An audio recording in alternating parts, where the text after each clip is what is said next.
Nom d'un clito. Nom d'un clito. Nom d'un clito. Nom d'un clito. Nom d'un clito. Nom d'un clito, le podcast qui se fout des tabous. Une exploration sans filtre ni excuse de la santé sexuelle au féminin et au masculin. Des témoignages intimes, des récits de vie, des interviews d'experts et d'expertes, des conseils et une communauté où ta voix compte. Je suis Céline Guillan, facilitatrice de l'univers Nom d'un clito.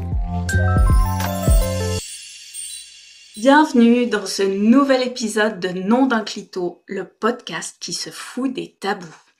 Aujourd'hui, j'accueille Claire qui va nous parler de son rapport à son apparence et les défis que cela a représentés pour elle. Claire, bienvenue dans cette émission. Je suis vraiment ravie de te recevoir et merci d'avoir répondu favorablement à mon invitation. Merci beaucoup Céline, avec plaisir.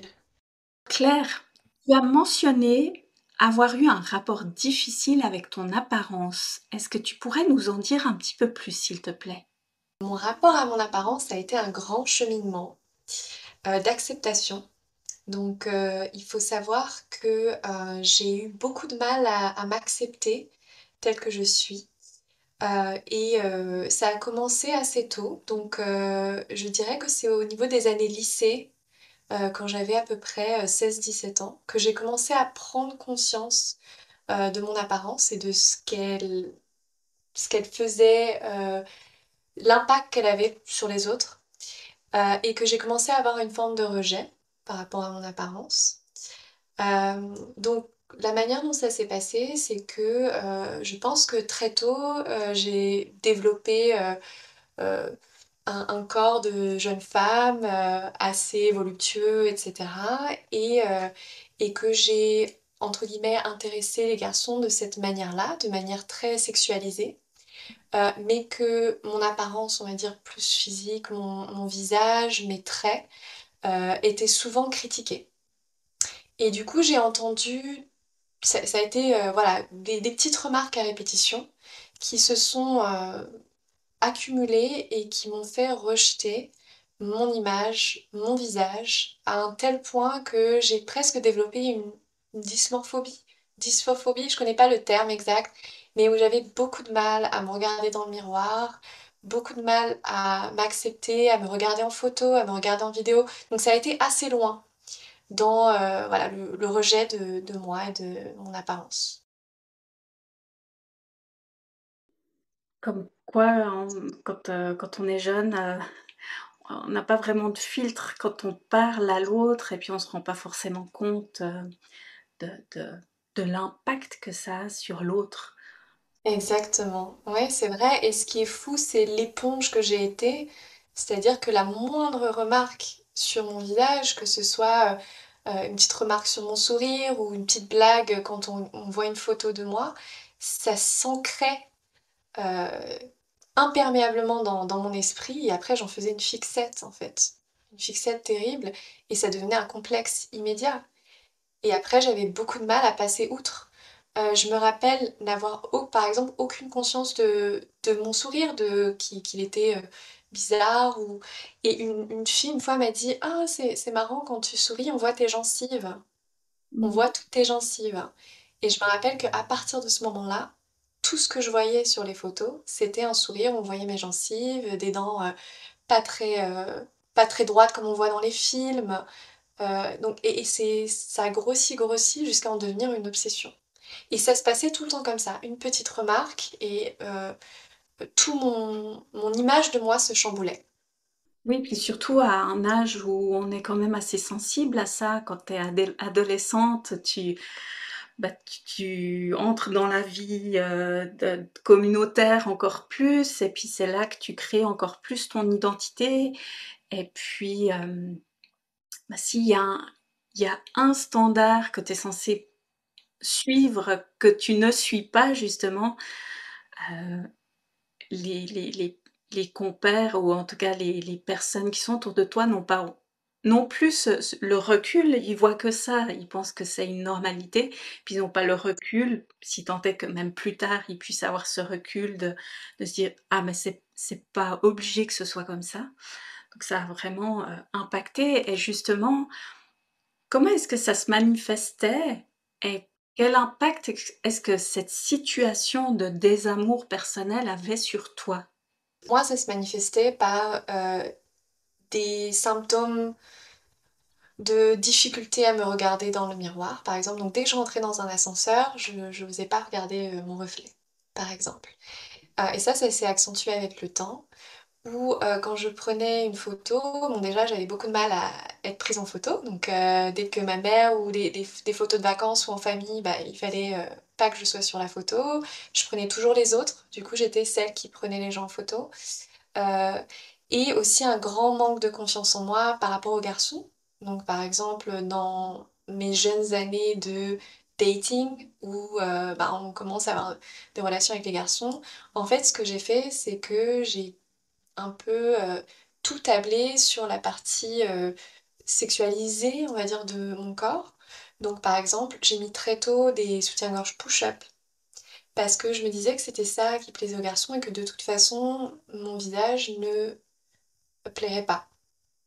Quand je datais les garçons, j'avais beaucoup de mal à les regarder dans les yeux parce que je me disais: «J'ai pas envie qu'ils voient mon visage de manière aussi claire». Enfin, c'était très psychologique et voilà, donc j'ai tout tablé sur la partie, sexualisée de mon corps et j'ai rien je me sentais pas assez jolie dans mes interactions, toutes les interactions que ce soit. Donc c'est vraiment comme ça que ça s'est manifesté et ça s'est aggravé. C'est-à-dire qu'au début, voilà, c'était que j'aimais pas trop mon reflet dans les photos et puis vers la fin, c'était vraiment plus aucun, regard dans le miroir, difficulté à, regarder les gens dans les yeux et ça a impacté ma dating life quoi, ma vie amoureuse aussi. Parce que j'avais pas confiance en moi en fait, tout simplement.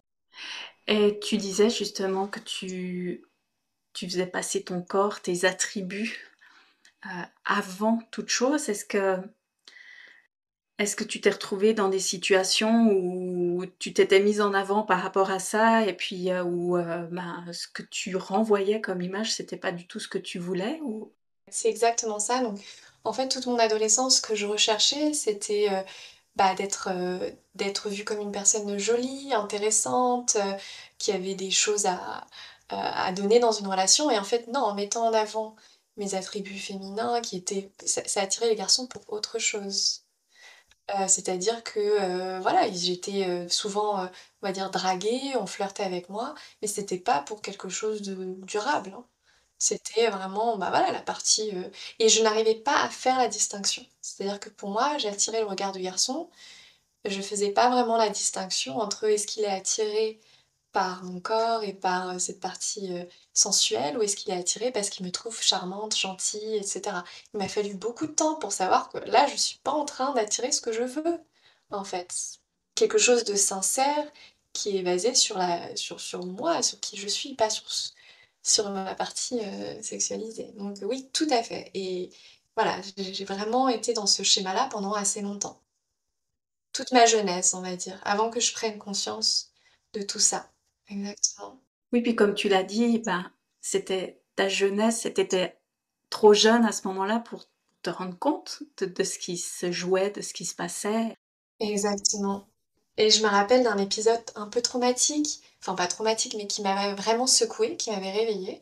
C'est-à-dire que j'étais donc au fin de lycée et du coup, c'était l'époque où je mettais des push-ups pour justement mettre en avant ma poitrine et voilà et il y avait un garçon qui m'avait dit, donc on était entre amis et qui m'avait dit devant tout le monde: «Mais, pourquoi tu mets des push-ups? Tout le monde sait que c'est pas tes vrais seins, pourquoi est-ce que tu as besoin de faire ça?» Enfin voilà, c'était quelque chose de très violent et je me rappelle que ça m'avait énormément humiliée parce qu'il mettait le doigt sur ce que j'essayais de faire et c'était ridicule et j'avais réalisé que c'était un peu ridicule et je me rappelle que ça a été vraiment un épisode, mais qui m'a fait changer. En fait, c'est cet épisode-là qui m'a vraiment fait prendre conscience que ouais, voilà, que ce que j'essayais de faire, c'était un peu ridicule.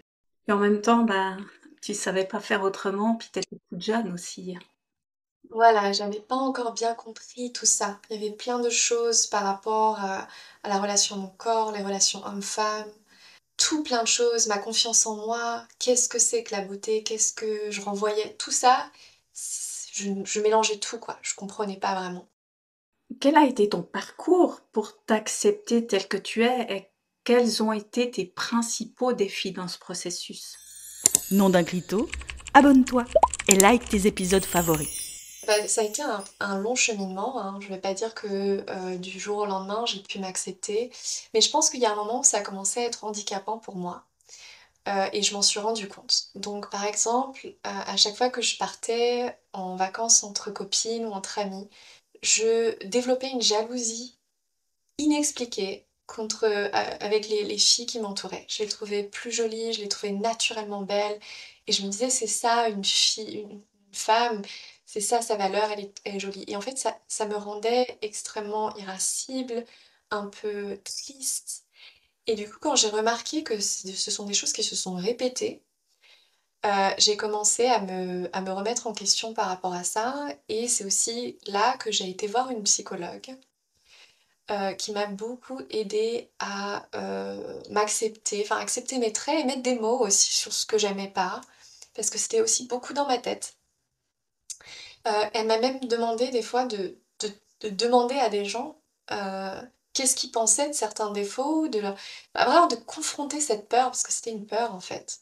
Donc il y a eu ce cheminement, thérapeutique avec une psychologue qui m'a aidée. Il y a eu aussi, bah, les partenaires que j'ai eus.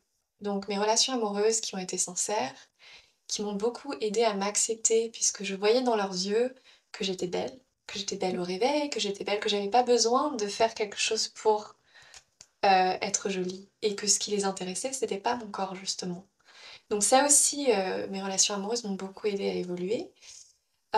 Et puis mine de rien, je pense une maturité, avec l'âge, comprendre ce que c'est que la beauté, comprendre où elle réside, c'est-à-dire que j'ai arrêté d'associer la beauté à une apparence purement physique. J'ai commencé à voir des gens incroyablement beaux, qui étaient charismatiques, qui m'inspiraient. J'ai même eu des sentiments amoureux pour des gens qui n'étaient pas particulièrement, beaux selon les critères physiques. Et du coup, j'ai décorrélé doucement le principe de beauté physique avec une forme de valeur intrinsèque. On est beau, donc on a de la valeur. Ça a été un peu tout ça mon cheminement qui m'a aidée à m'accepter telle que j'étais. Bah là, tu mets le point sur quelque chose d'important. Donc, ça veut dire à ce moment où toi, tu avais cette relation de désamour en lien avec toi, tu essayais aussi de répondre à certains conditionnements, que ce soit conscient ou inconscient. Et est-ce que tu as une idée maintenant de quels sont ces conditionnements auxquels tu essayais de répondre? Moi, je pense vraiment que, une jeune femme, heu, a le conditionnement que sa valeur réside dans la beauté. C'est-à-dire que si je ne suis pas mince, si je ne suis pas, jolie, je corresponds pas aux critères, je n'ai pas de valeur.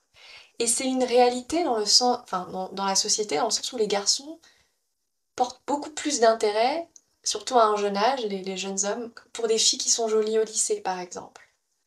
Donc il y a vraiment ce côté, la société nous pousse à vouloir être toute jolie, à vouloir attirer le regard des garçons.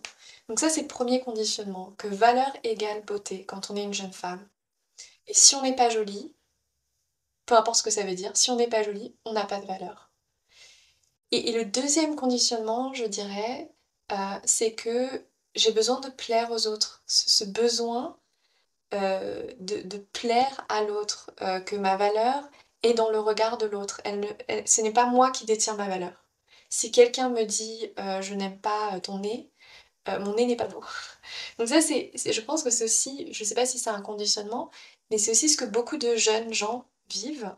Ils n'ont pas de confiance propre et du coup, ils essayent de plaire à l'autre à tout prix. Alors qu'il faut avant tout, je pense, se plaire à soi-même et être ancré dans ses valeurs.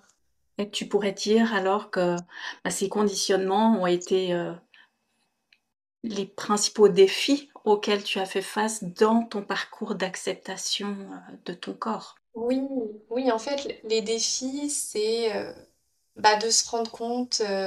Moi, je pense, les défis, c'est que il y a une forme de vérité dans le sens où si on n'est pas joli un jour, ou si on prend du poids, on voit que le regard des garçons change un peu sur soi.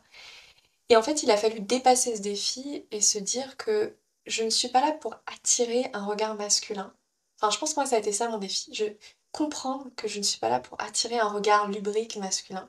Je suis là pour euh, attirer une relation sincère d'un garçon qui va apprendre à me connaître, pas basé sur mon apparence. Donc en fait, ça a été vraiment ce shift-là qui a été mon défi. De comprendre ce que je voulais vraiment et d'agir en conséquence, en fait. Et c'est passé par l'acceptation de moi. C'est-à-dire, en étant authentique, en étant moi-même, en m'acceptant, c'est la meilleure façon d'atteindre mon but, qui est de rencontrer quelqu'un ou d'avoir une relation sincère avec quelqu'un. Oui, puis, comme on le disait un petit peu plus tôt, c'est vrai que quand tu es ado, il y a tous ces conditionnements-là qui jouent, sur soi. Qu'est-ce que tu penses qui pourrait changer, tant pour les jeunes garçons que pour les jeunes filles, dans la manière dont on les éduque ou dans ce qu'ils voient, qui pourrait leur ouvrir l'esprit au fait que bah, chacun a le droit d'être différent, on est tous différents, mais de l'accepter puis d'avoir, ok, un regard peut-être un peu plus ouvert par rapport à ça. Ouais, c'est une bonne question. Ce que je sais, c'est que les réseaux sociaux, donc moi j'ai pas grandi dans une génération où les réseaux sociaux étaient encore très développés. Donc c'était plutôt dans les années 2000 où j'étais au lycée. Donc je pense qu'aujourd'hui on est encore plus confronté à un modèle de beauté avec toutes les influenceuses qui est encore plus accentué, qui est encore plus normé. Et je pense que mettre en garde les jeunes générations que voilà, ce n'est pas la réalité, qu'il y a beaucoup de filtres, essayer d'accompagner un peu le rapport aux réseaux sociaux, ça me paraît essentiel. Euh, Expliquer ce qu'est la beauté, expliquer que ce n'est pas juste une écorce physique, que c'est tellement plus de choses. Je pense qu'il faut vraiment faire un travail là-dessus, voir les différentes formes de beauté. Mais je pense que c'est une éducation, quoi. C'est éduquer sur ce type de concept et ne pas laisser la société guider les jeunes, quoi. Vraiment accompagner ces changements parce que ça peut vraiment être destructeur et j'en ai vraiment été confrontée à ça. Donc oui, juste un accompagnement et expliquer les choses. Et à ton avis, qui pourraient être ces accompagnants? Est-ce que ce seraient les parents ou les éducateurs ou les profs ou tout le monde en même temps? Ouais, oui, non, c'est une bonne question. Bon, je pense effectivement les parents, mais après, le problème, c'est que c'est un âge où souvent les parents ont moins moins d'écho.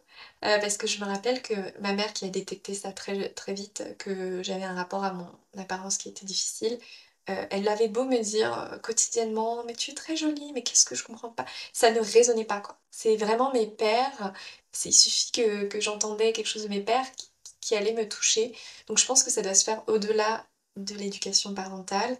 Je sais que maintenant, il y a des initiatives de body positivisme où on fait des campagnes de pub avec tout type de morphologie, tout type de corps.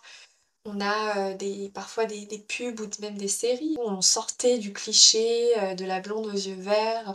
On avait des gens de tout type. Ça aide énormément. Et c'est plus agréable en fait de pouvoir se reconnaître dans une héroïne qui n'est pas toute plastique. Donc oui, je pense que tu as raison, c'est une prise de conscience qui doit être prise à l'échelle globale, sociétale. Et il y a déjà des initiatives dans ce sens. C'est-à-dire qu'il y a déjà du positivisme, plein de choses. Il faut juste continuer, quoi. Bah, tu parles de body positivisme, la positivité corporelle. Il y a aussi la neutralité corporelle qui est un cran différent, qui est plus dans l'acceptation de son corps en lien avec ce que la fonction de telle ou telle partie de son corps peut apporter. Et c'est vrai que j'en ferai un épisode par rapport à ça, entre le body, en tout cas la positivité et la neutralité corporelle, parce que en fonction de l'avancement qu'on a face à son propre corps, parfois la positivité corporelle peut être un poil, juste un poil trop, si je peux dire trop, mais déjà assez avancé, puisque au fond, si t'as beau dire à ton corps mentalement, heu, je trouve mon ventre magnifique et puis, j'adore mes vergetures. Si au fond de toi, tu ne sens pas ce message, la positivité corporelle aura pas le même impact. Mais c'est vrai que c'est 2 mouvements, qui sont importants aussi dans l'acceptation de soi, et puis, important de pouvoir, parler de ça et de montrer, les diversités corporelles, de célébrer la diversité corporelle.